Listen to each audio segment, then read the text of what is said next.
redundant to call it a pride parade. Would you parade if there weren't any pride involved whatsoever? Never heard of a shame parade? You should be ashamed of yourself. I am. Can't you see I'm on parade? Just picture our dearly departed segregationists drinking from a damned only water fountain. Hey, this is Larry the Cable Guy wishing you a Merry Christmas and a Happy New Year. From Jeff and Larry's Comedy Roundup. Here now. And don't get me wrong, we argue, my wife and I. You have to argue in your marriage. You don't argue in your marriage, it'll build up in your brain, and over time, it'll make you goofy. You are 1/10 of a mile from your destination on the left. You've seen them, 50-some years of marriage, the wife is walking up here, she's fine. You ever see the husband 8 feet behind her?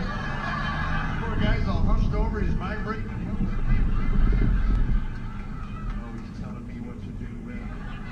Start telling you what to do. How about me? We're here. Oh, there it is. You have arrived at your destination, 228 Market Street, on the left. 6'3" when he got married. Now he's 4'1", the poor guy.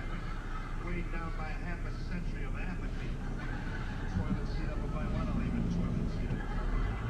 I don't get sit in the water every day. I don't care anymore. I get lucky? That's what she turns on. What'd you just say? No, I'm not sure. I don't know. Gotta communicate. It's my wife's word. This is a You parking have to learn how your spouse communicates. Took me 2 years of marriage to figure out my wife will never tell me to do anything around our home. She wants me to do something, she asks me a question. From that question, I'm supposed to stand there and figure out what it is she wants me to do. Simple example. Say I leave a pair of my underwear in the middle of the bedroom floor, which brought my wife. That's her favorite word. Someone will cut her off on the highway. Well, that's just a problem.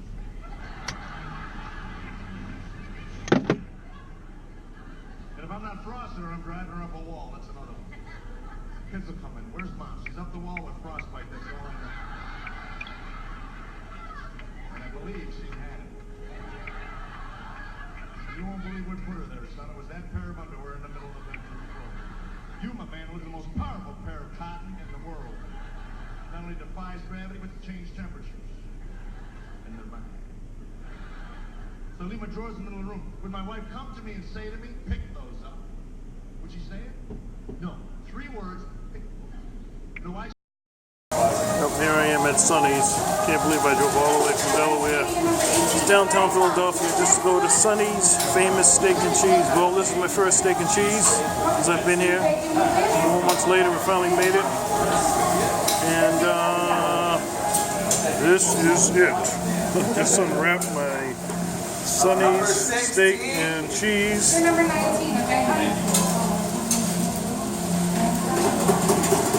Looks pretty good. Steak cheese with whiz and onions. Let's take the first bite. Oh, hold on.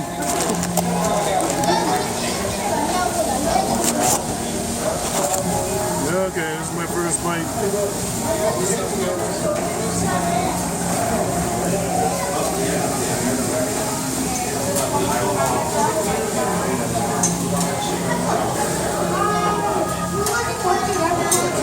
Some good shit. It's worth it. Not too much cheese.